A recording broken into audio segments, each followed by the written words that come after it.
Dan yang saya hormati Ibu Ketua PIVERI, Ibu Femi Iman Lasat, yang saya hormati para Menteri Kabinet Indonesia Maju yang hadir, Pak Menko Polhukam, Pak Menteri Pertahanan, Bu Menteri Sosial, yang saya hormati Kapolri, beserta seluruh jajaran TNI dan Polri yang hadir, yang saya hormati para senior, Bapak Broto, Ibu Anjani,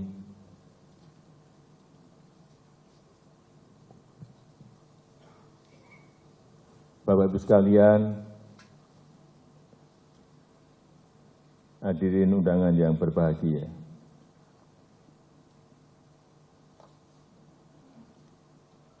Pertama-tama kami generasi penerus mengucapkan terima kasih yang sebesar-besarnya dan penghormatan yang setinggi-tingginya kepada para anggota Legiun Veteran Republik Indonesia di seluruh tanah air yang telah berjuang merebut dan mempertahankan kemerdekaan serta tidak pernah lelah terus berbakti pada Ibu Pertiwi sampai saat ini. Melalui perjuangan dan pengorbanan Bapak Ibu, Negara Kesatuan Republik Indonesia NKRI berdiri tegak. Republik Indonesia terus bergerak maju berdasarkan Pancasila dan Undang-Undang Dasar 1945 dan terus bekerja keras mewujudkan cita-cita para pendiri bangsa. Bapak Ibu sekalian yang saya hormati, situasi saat ini adalah situasi yang tidak mudah. Situasi yang sangat-sangat sulit untuk semua negara. Lembaga-lembaga internasional menyampaikan 66 negara berada pada posisi yang rentan untuk kolaps. Saat ini 345 juta orang di 80 negara, 82 negara menderita kekurangan akut dan kelaparan. Artinya ada krisis pangan. Tadi pagi saya mendapatkan telepon dari Menteri Keuangan dari Washington DC yang menyampaikan sudah 28 negara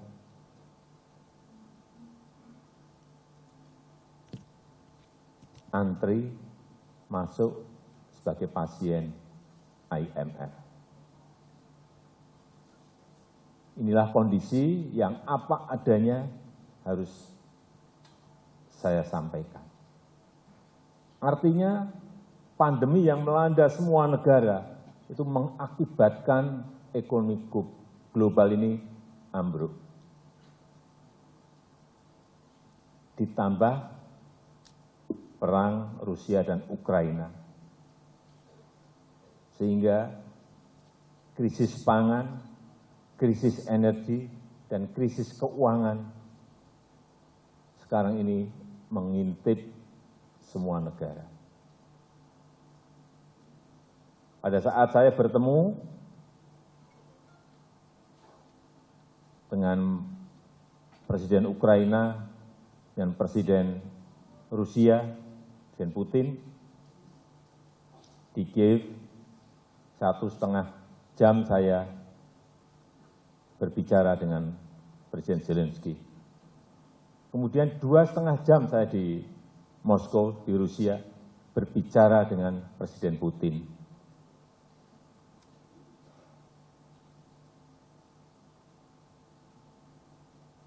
Keinginan kita sesuai dengan amanat konstitusi,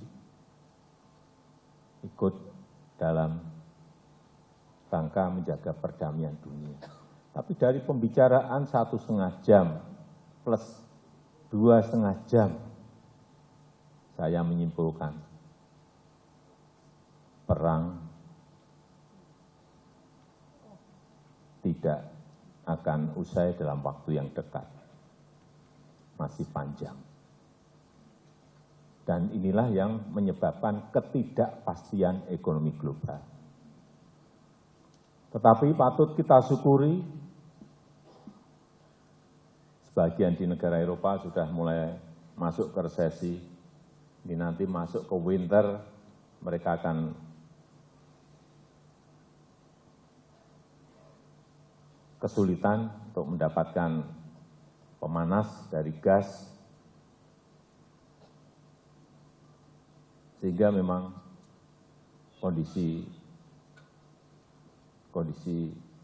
negara-negara di dunia ini betul-betul pada posisi yang sangat tidak mudah.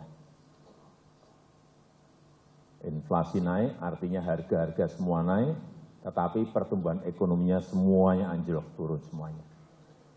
Tapi alhamdulillah negara kita di kuartal kedua kemarin masih bisa tumbuh 5,44%. Ini pertumbuhan ekonomi yang termasuk yang terbaik di dunia.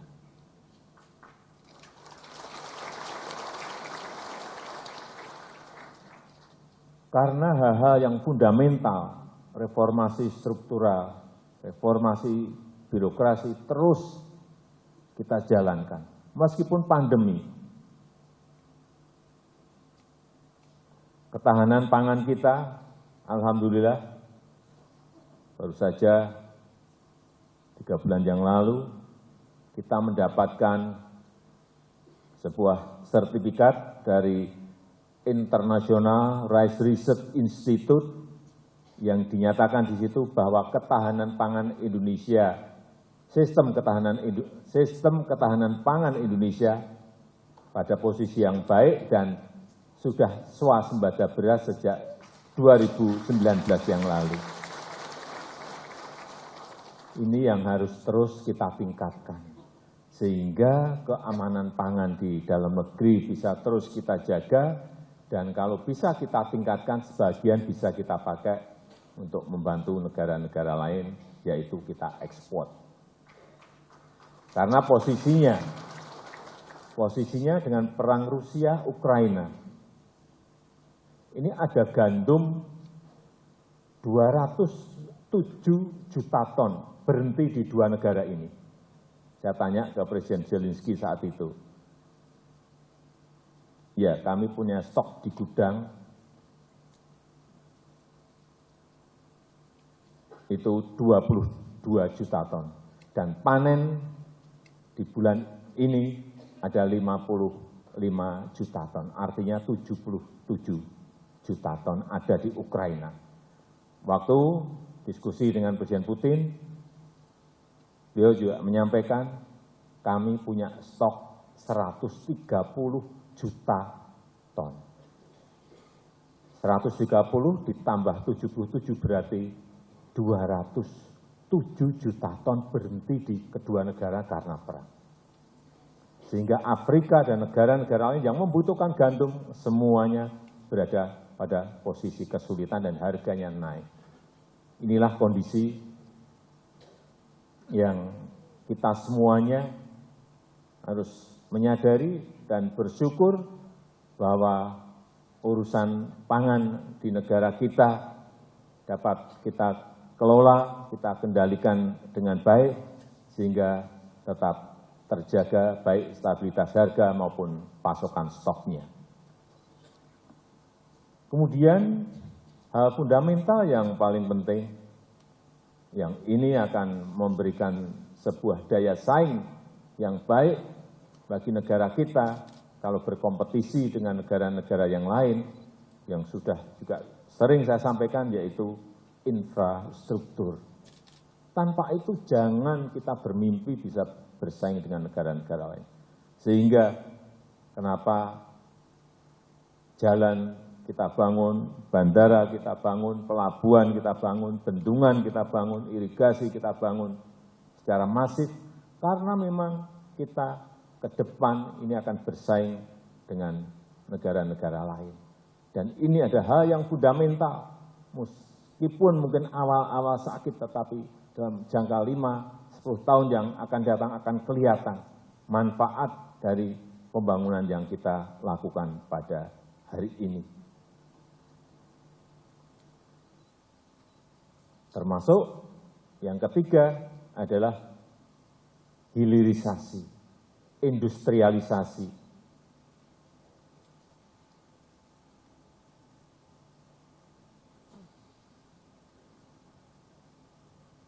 Yang juga sudah sering saya sampaikan. Hilirisasi itu apa sih? Kita ini sudah 77 tahun merdeka. Selalu bahan mentah yang kita ekspor. Nikel mentahan kita ekspor. Tembaga mentahan kita ekspor. Minyak kita ekspor. Dalam bentuk mentahan, tidak diolah. Timah kita ekspor. Kelapa sawit CPO kita ekspor. Tapi tidak dalam bentuk barang setengah jadi atau barang jadi. Sehingga nilai tambah itu ada di negara lain. Pembukaan lapangan kerja juga adanya di negara lain. Karena mereka yang mengindustrikan. Inilah yang secara konsisten akan kita lakukan. 3 tahun yang lalu sudah kita stop nikel. Stop. Kita digugat oleh negara EU, Uni Eropa ke WTO. Sampai sekarang belum selesai. Karena kita stop. Menurut aturan, kata mereka nggak boleh digugat. Ya kalau kita digugat, kemudian kita takut dan tidak berani terus maju, ya akan terus-menerus. Seperti yang dulu-dulu, mentahan terus yang kita ekspor. Gugat ya gugat, kita hadapi. Digugat itu bisa menang, bisa kalah. Kalahnya nggak apa-apa, banding lagi kita. Inilah yang secara konsisten akan terus kita lakukan. Stop nikel, tahun depan stop timah, tahun depan stop tembaga. Karena nilai tambahnya ada di dalam negeri. Saya berikan contoh nikel. Waktu diekspor dalam bentuk mentahan, kita hanya mendapatkan nilai 15 triliun. Setelah diekspor dalam bentuk setengah jadi dan barang jadi, nilainya menjadi 360 triliun. Dari 15 triliun menjadi 360 triliun. Baru satu barang. Kalau barang yang lain, tembaga nanti begitu ini smelter di Gresik selesai. Ini juga sama, stop. Tidak ada lagi yang namanya ekspor tembaga. Semuanya harus dikerjakan jadi barang jadi di negara kita Indonesia. Saya baru saja ke Tembagapura melihat Freeport dan perlu saya sampaikan kepada para senior, para sesepuh bahwa Freeport sekarang ini mayoritas sudah milik Indonesia, bukan milik perusahaan Amerika lagi. Karena sebelumnya kita hanya diberi 9,3%. 3 tahun kami negosiasi, sangat alot sekali, dan kita sekarang sudah memegang mayoritas 51%. Saya dulu-dulu nggak mau ke Freeport karena itu bukan milik kita, tetapi sekarang saya ke Freeport karena jelas itu sudah menjadi milik BUMN kita, artinya milik pemerintah Indonesia. Dan juga yang saya senang waktu ke sana saya cek ini karyawannya. Saya dengar banyak yang boleh, enggak Pak. Sekarang 98% itu adalah Indonesia. Dan yang saya senang lagi, 40% itu adalah Papua. Masyarakat Papua. Ini ada sebuah transformasi teknologi ada sebuah transformasi ekonomi yang kadang-kadang kita nggak sadar. Saya baru sadar setelah masuk ke sana, baru sadar bahwa ini transformasi ekonomi yang kita lakukan. Kalau ini konsisten kita terus lakukan, tanpa kita takut digugat, tambah nilai tambah nanti akan melompat. Saya suruh ngitung kemarin Bu Menteri Keuangan, coba dihitung, kita dari Freeport ini dapat berapa sih? Dulu ya dapat dividen 9% lagi. Sekarang kita dapat dividennya 51%, dapat pajaknya jelas lebih besar, dapat penerimaan negara bukan pajak PNBP lebih besar, kemudian dapat biaya ekspor juga lebih besar. Setelah dihitung-hitung dari pendapatan mereka, kita 70% itu masuk ke negara. Dari yang sebelumnya hanya dividen 9%.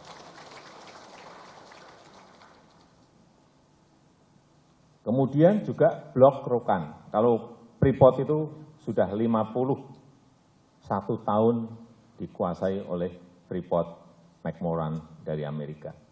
Kemudian untuk yang di blok rokan, ini urusan minyak dan gas, yang sudah 97 tahun dikuasai oleh Chevron, 97 tahun. Sekarang juga sudah 100% dimiliki oleh kita sendiri.